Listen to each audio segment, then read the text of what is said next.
ہاتھوں سے گھر کا کام کرتی ہیں اور ہاتھوں میں چھالے پڑ جاتے تھے، بعض اوقات جسم پر نشان پڑ جاتے تھے۔ مولا علی شیر خدا نے بی بی فاطمہ رضی اللہ تعالیٰ عنہ سے کہا کہ اے فاطمہ، نبی پاک کے پاس کچھ غلام اور کنیزیں آئے ہیں، اب وہاں جا کر ان کے پاس کوئی غلام ساتھ لے آئے تاکہ گھر کے کوئی کام کر لے، کوئی کنیز آ جائے۔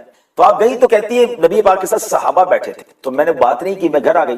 نبی پاک علیہ السلام شام خود تشریف لے آئے، فرمایا کہ اے فاطمہ کیوں آئی تھی؟ کہتی میں نے عرض کی حضور گھر کے کام کاج کے لیے کوئی خادم مل جائے۔ تو سرکار دو عالم علیہ السلام وہ خاتون جنت جن کو فرمایا کرتے کہ میرے جگر کا ٹکڑا ہے، اس کے بارے میں پھر نبی پاک نے کیا یہ نہیں کیا کہ انہیں غلام دے دیا یا کوئی خادم دیا، پیارے آقا نے فرمایا اے فاطمہ اپنے گھر کے کام کاج اپنے ہاتھ سے کیا کرو، تھک جاؤ تو 33 بار سبحان اللہ، 33 بار الحمدللہ اور 34 بار اللہ اکبر پڑھ لیا۔ یہاں پہلے تسبیح فاطمہ کی خوبصورت بات بتا دوں، علماء فرماتے ہیں اگر کوئی تھک جائے، آج بھی کوئی ایسا بندہ ہے جو کام کاج سے تھک جاتا ہے، روزے میں تھک جاتا ہے، تسبیح فاطمہ پڑھ لیں انشاءاللہ آپ کی تھکن جو وہ ریلیز ہو جائے سبحان اللہ۔ مگر یہاں اسلامی بہنوں سے خاص طور پر گزارش ہے کہ جو گھر کے کام کاج نہیں کرتی، اور یہاں ایک اور پرابلم کیا ہو گیا اشفاق بھائی، طلاق کا ریشیو بڑھتا جا رہا ہے، اور اس کی ایک بڑی وجہ یہ بھی ہے کہ ہم نے اپنی بچیوں کو گھر کے کام کاج سکھانا ہی چھوڑ دیا۔ اب ماسیاں گھر میں ہیں، کام کرنے والیاں ہیں، تو بندہ کہتا ہے کیا ضرورت ہے میری بچی کو کام کرنے کی، لیکن جس سسرال میں اس نے جانا ہے اگر اس کو کھانا پکانا ہی نہیں آتا، گھرستی ہی نہیں آتی،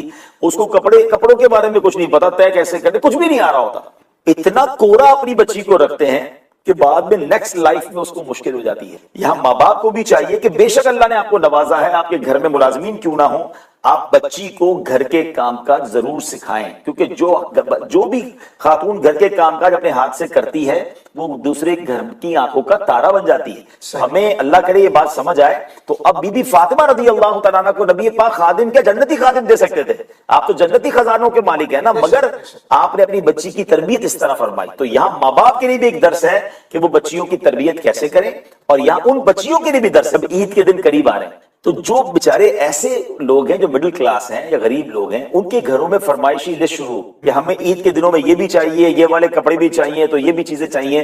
اب وہ کہتے ہیں ہمارا کھانا مشکل سے پورا ہو رہا ہے مگر گھر کی طرف سے کچھ بھی ہو جائے ہمیں چاہیے۔ تو یہاں میں عرض کروں گا کہ میری وہ بہنیں مجھے اگر سن رہی ہیں، گھر کے افراد سن رہے ہیں، خاتون جنت رضی اللہ تعالیٰ عنہ کی سیرت کا صدقہ لیجئے کہ اپنے ہاتھ سے کام کر رہے ہیں، اور نبی پاک کے فرمانے پر خدا نہ خواستہ انہوں نے آرگیومنٹ نہیں کیا، انہوں نے صبر کے ساتھ زندگی گزاری اور پھر بھی اپنے ہاتھوں سے ہی کام کیا، اور جس کو کہتے ہیں نا کہ ڈیلیبریٹلی فاقے والی، غربت والی، دانستہ زندگی گزاری۔ آپ کے لیے تو جنتی خزانے آ سکتے تھے مگر آپ فاقوں میں رہا کرتی تھیں۔ تو یہاں میری ان بہنوں سے گزارش ہے کہ اگر آپ کے گھر میں کوئی آپ کے بچوں کے والد ہیں یا آپ کے اپنے والد ہیں یا بڑے بھائی ہیں اور ان کی اتنی حیثیت نہیں ہے اور آپ کو آپ کی پسند کی چیزیں نہیں وہ لے کر دے رہے، تو پلیز انہیں پریشر نہ دیجیے، کیونکہ بعض اوقات گھر والوں کے پریشر کی وجہ سے یا تو وہ ڈپریشن کا شکار ہو جاتے ہیں، یا وہ بیچارے مریض ہو جاتے ہیں، یا پھر اللہ نہ کرے وہ حرام کمانے کی طرف چلے جاتے ہیں، اور جس کی وجہ سے یا تو گھر میں حرام روزی آتی ہے یا اللہ نہ کرے پھر کوئی قانونی کارروائی ہو جاتی ہے۔ تو اللہ کی رضا پر راضی رہیں، اللہ سے دعا کرتے رہیں، میں بھی دعا کرتا ہوں، آپ بھی دعا کریں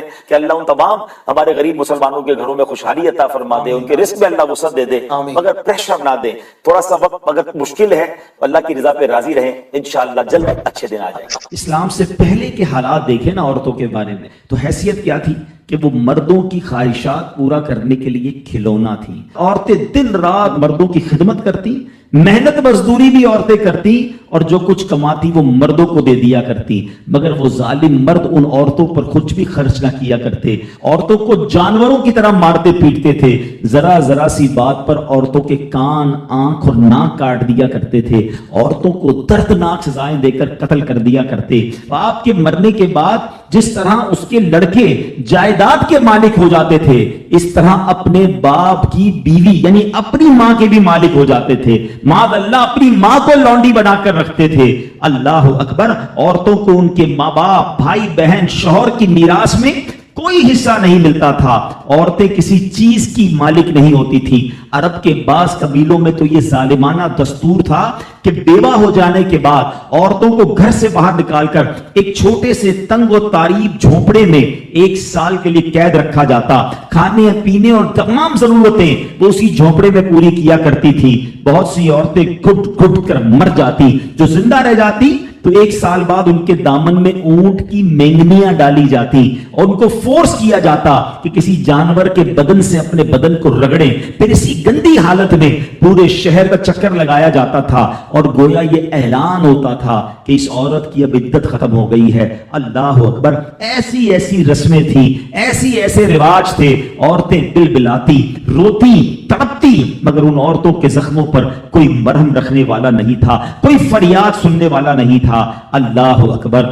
12 ربیع الاول کی صبح صادق کے وقت کائنات میں ایک ایسا نور جلوہ گر ہوا, ایک ایسی شخصیت آئی جہاں جس نے جہالت کے اندھیروں کو ختم کیا, وہاں ساری دنیا کی عورتوں کے لیے ایک ایسے دکھ کا مداوا بن کر آئے. نبی پاک علیہ الصلوۃ والسلام ایسے احکامات لے کر آئے, اتنی پیاری شریعت اور مذہب لے کر آئے جس میں اللہ کے دین نے عورتوں کو ایسا مقام عطا کیا کہ سبحان اللہ, عورتوں کی قسمت کا ستارہ چمک اٹھا. اسلام کی بدولت ظالم مردوں کے ظلم و ستم سے کچلی اور روندی ہوئی عورتوں کا درجہ اس قدر بلند ہوا کہ عورت معاملات زندگی اور موت کے ہر مرحلے پر عورت کو باوقار مقام حاصل ہوا. مردوں کی طرح عورتوں کے بھی حقوق جو ہے وہ بیان کیے گئے. عورتوں کی حفاظت کے لیے احکام خداوندی نازل ہوئے. عورتوں کو مالکانہ حقوق مل گئے. عورتیں اپنے مہر کی رقموں, اپنی تجارتوں, اپنی جائیدادوں کی مالک بنا دی گئیں. اپنے ماں باپ, بھائی بہن, اولاد اور شوہر کی میراثوں کی وارث قرار دی گئیں. الغرض وہ عورتیں جو مردوں کی جوتیوں سے بھی زیادہ ذلیل و خوار تھیں, انتہائی مجبور و لاچار تھیں, وہ مردوں کے دلوں کا سکون اور ان کی گھروں کی ملکہ بن گئیں. چنانچہ قرآن مجید صاف لفظوں میں خواتین کے, عورتوں کے حقوق بیان کرتے ہوئے ارشاد فرماتا ہے, بسم اللہ الرحمن الرحیم, خلق لکم من انفسکم ازواجا لتسکنوا الیہا وجعل بینکم مودۃ ورحمہ. قرآن کہتا ہے, ترجمہ کنز الایمان, تمہارے لیے تمہاری جنس سے جوڑے بنائے کہ ان سے آرام پاؤ اور تمہارے آپس میں محبت اور رحمت رکھی. اب کوئی مرد نہ عورتوں کو مار پیٹ سکتا ہے, نہ ان کو گھروں سے نکال سکتا ہے, اور نہ کوئی ان کے مال و اسباب یا جائیدادوں کو چھین سکتا ہے, بلکہ ہر مرد پر مذہبی طور پر عورتوں کے حقوق ادا کرنے لازم ہیں. اللہ اکبر. گویا اسلام نے ظلم کا دروازہ بند کر دیا, کبھی ماں کے روپ میں, کبھی بیٹی کے روپ میں, کبھی بہن کے روپ میں, تو کبھی زوجہ کے روپ میں. اللہ اکبر. عورت کو ایک ایسا مرتبہ عطا فرما دیا کہ عورت کسی بھی روپ میں ہو, جب بھی اس کے جناب حقوق تلف کیے جائیں گے, نا انصافی کی جائے گی, اسلام وہاں پر اپنا کردار ادا کرتا ہے. اسلامی قوانین سامنے آتے ہیں, عورتوں کے حقوق بیان کیے جاتے ہیں. ایمان والو, تمہیں حلال نہیں کہ عورتوں کے وارث بن جاؤ زبردستی, اور عورتوں کو روکو نہیں اس نیت سے کہ جو مہر ان کو دیا تھا اس میں سے کچھ لے لو, مگر اس صورت میں کہ صریح بے حیائی کا کام کریں اور ان سے اچھا برتاؤ کرو. پھر اگر وہ تمہیں پسند نہ آئے تو قریب ہے کہ کوئی چیز تمہیں ناپسند ہو, اور اللہ اس میں بہت بھلائی رکھے. سبحان اللہ. اب اس آیت کا شان نزول, ابن جریر, ابن جریر و ابن ابی حاتم نے سیدنا عبداللہ ابن عباس رضی اللہ تعالی عنہما سے روایت کی کہ زمانہ جاہلیت میں کوئی شخص مر جاتا تو اس کے وارث مرد اس فوت شدہ کے مال کے ساتھ اس کی بیوی کے بھی مالک بن جاتے تھے. اس کو روکنے کے لیے آیت کریمہ کا پہلا حصہ کرہن تک نازل. اچھا, پھر امام زہری فرماتے ہیں کہ بعض خاوند جن کو اپنی بیویاں ناپسند ہوتی تھی تو وہ انہیں نہ تو اچھی طرح بساتے تھے نہ انہیں طلاق دیتے تھے, بلکہ ان کی موت کا انتظار کرتے تھے تاکہ ان کے گھر اور ان کے نکاح میں وہ عورت فوت ہو جائے اور اس کی تمام میراث لے لیں. ان کو اس ظلم سے روکنے کے لیے اس آیت کریمہ کا ایک حصے کا نزول ہوا. ایک قول یہ ہے کہ زمانہ جاہلیت میں بعض لوگ عورتوں کو طلاق دیتے, پھر رجوع کرتے, پھر طلاق دیتے, اس طرح اس کو معلق رکھتے تھے, نہ وہ ان کے پاس آرام پا سکتی نہ دوسری جگہ ٹھکانہ بنا پاتی. اس کو منع فرمایا گیا, غرض یہ کہ اس کی زندگی برباد کر دیتے. تمام ظالم خاوندوں کو اس ظلم سے روکنے کے لیے آیت کریمہ کا آخری جز نازل ہوا. اے میرے میٹھے اسلامی بھائیوں, اب ذرا آئیے اس آیت کے پس منظر میں آج کے دور کے حالات کو دیکھتے ہیں. موجودہ کرنٹ سچویشن کیا ہے؟ یہاں تو جو حالات زمانہ جاہلیت کے بیان کیے جا رہے ہیں ان پر غور کریں. انہی حالات میں کیا ایسا تو نہیں کہ ہمارا معاشرے اس وقت یہی حالات چل رہے ہیں؟ بیویوں کو تنگ کرنا, جبری طور پر مہر معاف کروانا, ان کے حقوق ادا نہ کرنا, ذہنی اذیتیں دینا, کبھی عورت کو اس کے ماں باپ کے گھر بٹھا دینا, کبھی اپنے گھر میں رکھ کر بات چیت بند کر دینا, دوسروں کے سامنے ڈانٹ ڈپٹ کرنا, لتاڑنا, جھاڑنا وغیرہ.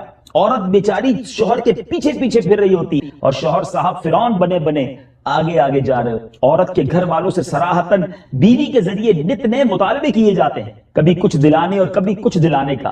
الغرض ظلم و ستم کی وہ کون سی صورت ہے جو آج ہمارے معاشرے میں نہیں پائی جا رہی؟ اللہ عز و جل کرے کہ قرآن کی یہ آیتیں ان لوگوں کو سمجھ آ جائیں اور وہ اپنی اس بری روش سے باز آ جائیں۔ نیز ان آیات کی روشنی میں وہ لوگ بھی کچھ غور کریں جو اسلام سے شرمندہ سے رہتے ہیں اور ڈھکے چھپے الفاظ میں کہتے ہیں کہ اسلام میں عورتوں پر بہت سختیاں ہیں۔ وہ دیکھیں کہ اسلام میں عورتوں پر سختیاں کی گئی ہیں یا انہیں سختیوں سے نجات دلائی گئی ہے۔ سبحان اللہ۔ اب اگلا اس آیت کا جو ایک جز ہے، عسیٰ ان تکرہوا شیئا، تو ہو سکتا ہے کوئی چیز تمہیں ناپسند ہو۔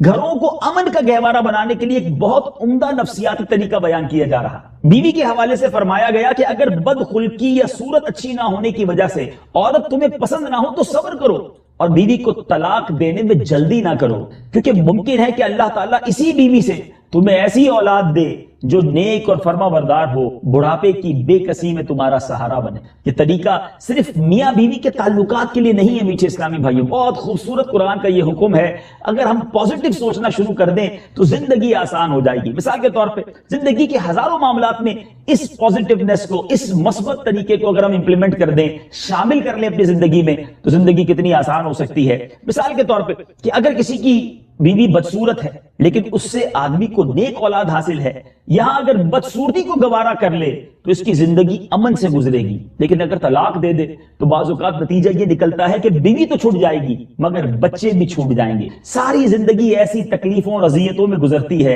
اولاد کے حصول کی جنگ چل رہی ہوتی ہے، حقوق کی لڑائی میں ذرا بندہ مصروف ہو جاتا ہے کہ پھر زندگی کوئی اور کام کی نہیں رہتی۔ یوں ہی میرے میٹھے اسلامی بھائیوں، بعض اوقات کسی ڈپارٹمنٹ میں، کسی ادارے میں، کسی آفس میں ایسا بندہ رکھا ہوتا ہے جو بندہ کسی وجہ سے پسند نہیں آ رہا ہوتا مگر اس کی وجہ سے سارا نظام چل رہا ہوتا ہے۔ تو ہمیں کوئی چیز پسند نہیں ہے لیکن نظام کے لیے وہ ضروری ہے تو اسے چلنے دیا جائے، اور اگر اپنی ناپسندیدگی پہ فیصلہ کر دیا، فارغ کر دیا، تو بعض اوقات پورے آفس کا، پورے ادارے کا نظام بیٹھ جاتا ہے۔ تو بہرحال میرے میٹھے اسلامی بھائیوں، ایسی جگہوں پر فوائد کو دیکھتے ہوئے چھوٹی موٹی باتوں کو برداشت ہی کر لینا چاہیے۔ سب سے پہلے نافرمان بیوی کو اپنی اطاعت کے فوائد اور نافرمانی کے نقصانات بتائے جائیں۔ نیز قرآن و حدیث میں اس تعلق سے منقول جو فضائل ہیں اور وعیدیں ہیں وہ بتائی جائیں۔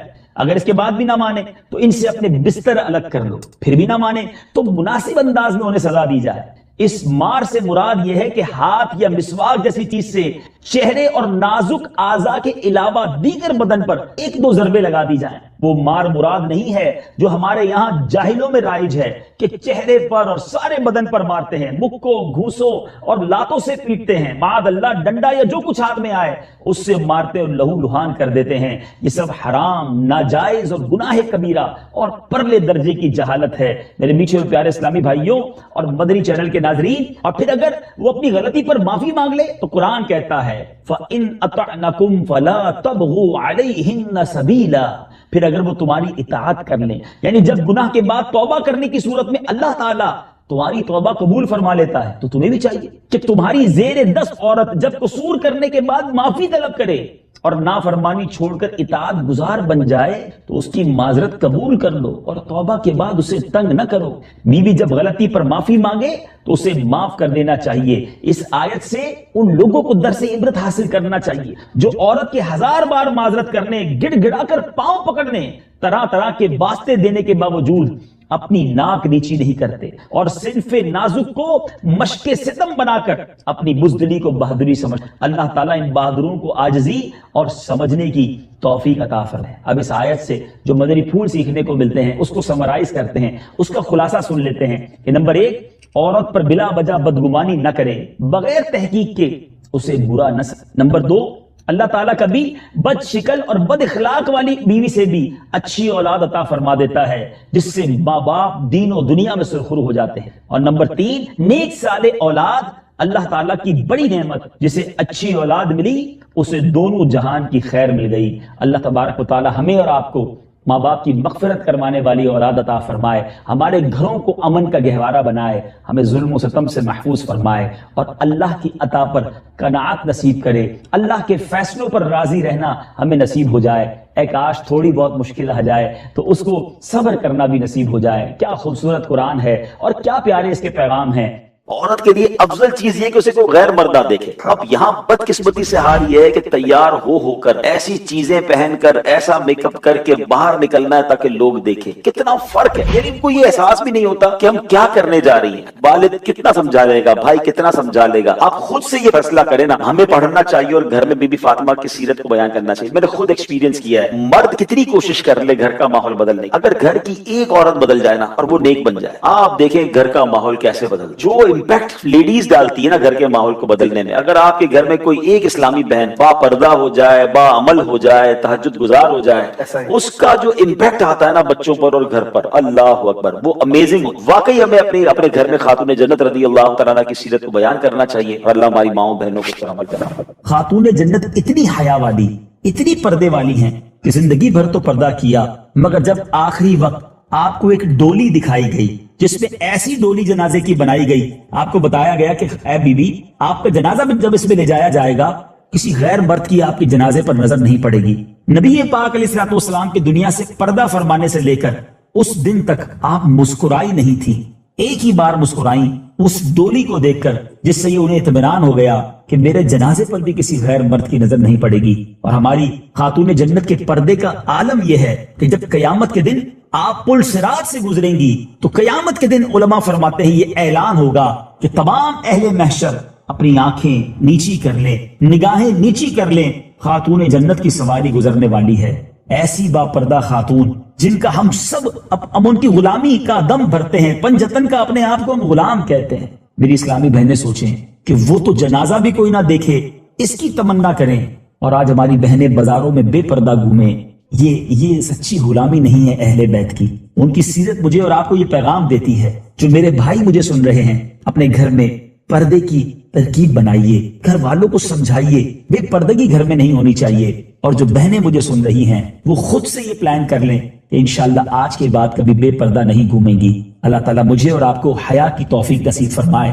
نسبت سرکار کیا ہے سنیے گا. ایک بار سرکار دو عالم علیہ السلام کی پھوپھی جان حضرت صفیہ رضی اللہ تعالیٰ عنہ, ان کو کسی نے کہہ دیا کہ اے صفیہ, اللہ پاک کی بارگاہ میں آپ کو نبی پاک علیہ السلام کی رشتہ داری کوئی فائدہ نہ دے گی. جب حضرت صفیہ نے یہ سنا تو آپ بڑی غمزدہ ہو گئیں, اور سرکار دو عالم علیہ السلام تک جب یہ خبر پہنچی تو نبی پاک علیہ السلام پر ایک جلال کی کیفیت طاری ہوئی.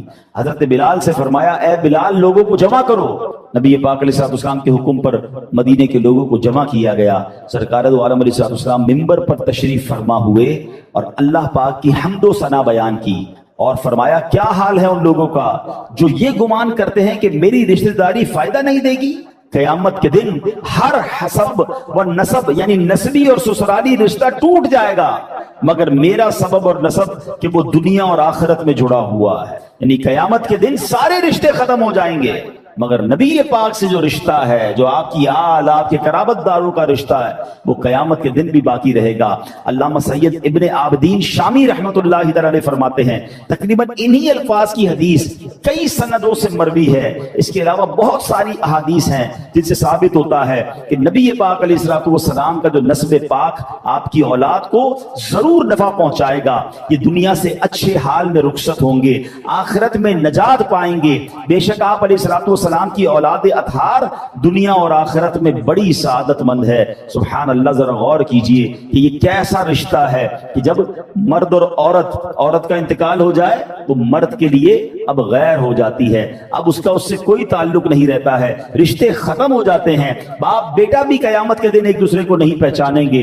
مگر سبحان اللہ, قربان جائیے اہل بیت کی شان پر کہ ان کا پاکیزہ نسب وہ مبارک اور مضبوط رسی ہے جس نے کبھی نہیں ٹوٹنا ہے. یہ نسب دنیا میں بھی قائم ہے, قبر میں بھی قائم ہوگا, حشر میں, میزان پر, پل صراط پر, ہر جگہ انشاءاللہ یہ کام آئے گا. تو اے میرے پیارے اسلامی بھائیوں, یقیناً نبی پاک کی اہل بیت جو اس زمانے میں تھی اور اس کے بعد آج بھی جو سید صاحبان ہیں, ہمیں ان سے بھی محبت سے پیش آنا ہے, ان کا بھی ادب کرنا ہے. ان کی رگوں میں بھی نبی پاک علیہ الصلوۃ والسلام کا خون دوڑ رہا ہے. سبحان اللہ, ہم جو غیر سید ہیں, بڑی اہم بات کہنے جا رہا ہوں, ہم ہزاروں سال اللہ پاک کی بے ریا عبادت کریں, بغیر دکھلاوے والی ہزاروں سال عبادت کر لینا اور ساری زندگی سجدے میں گزار دیں. ہمیں وہ شرف حاصل نہیں ہو سکتا جو سید زادوں کو حاصل ہے، کیونکہ سید زادے نبی پاک کے جسم پاک کا حصہ ہیں، ان کی رگوں میں دوڑنے والا خون رسول ہاشمی صلی اللہ تعالی علیہ وسلم کا خون ہے، اور غیر سید کو یہ نسب اور یہ برکت حاصل نہیں ہو سکتی۔ یہ بات ہمیشہ ایڈمٹ رکھنی ہے کہ آل رسول کی شان ہی نرالی ہے، اور ہمارے بزرگان دین، ہمارے صحابہ نے اس کو اسی انداز سے ٹریٹ کیا، اپنے دور میں جس طرح وہ آل رسول سے پیار کرتے تھے، یہ ہم سب کے لیے درس ہے۔ تقریباً 85 سالہ ایک حجت بیوی سنہری جاریوں کے روبرو سلام عرض کرنے کے لیے حاضر ہوئی، اپنے ٹوٹے پھوٹے الفاظ میں صلاۃ و سلام عرض کرنا شروع کیا، مگر اس خاتون کی ایک اور خاتون پر نظر پڑی کہ جو کتاب کے ذریعے بڑے القاب کے ساتھ، بڑے تلفظ کے ساتھ صلاۃ و سلام عرض کر رہی تھی۔ وہ دیکھ کر بیچاری ان پر بڑھیا کا دل ڈوبنے لگا، عرض کی یا رسول اللہ صلی اللہ تعالیٰ علیہ وسلم، میں تو پڑھی لکھی ہوں نہیں جو اچھے اچھے الفاظ کے ساتھ سلام عرض کر سکوں، مجھ ان پڑھ کا سلام آپ کو کہاں پسند آئے گا؟ دل بھر آیا، رو دھو کر چپ ہو رہی۔ رات جب سوئی تو سوئی ہوئی قسمت انگڑائی لے کر جاگ اٹھی، کیا دیکھتی ہے کہ سرحانے امت کے والی سرکار عالی وقار صلی اللہ تعالی علیہ وآلہ وسلم تشریف لائے ہیں۔ لمحہ مبارکہ کو جنبش ہوئی، رحمت کے پھول جھڑنے لگے، الفاظ کچھ یوں ترتیب پائے، مایوس کیوں ہوتی ہو؟ ہم نے تمہارا سلام سب سے پہلے قبول فرمایا ہے، تم اس کے مددگار ہو، تم اس کے طرفدار، جو تم کو نکمے سے نکما نظر آئے، لگاتے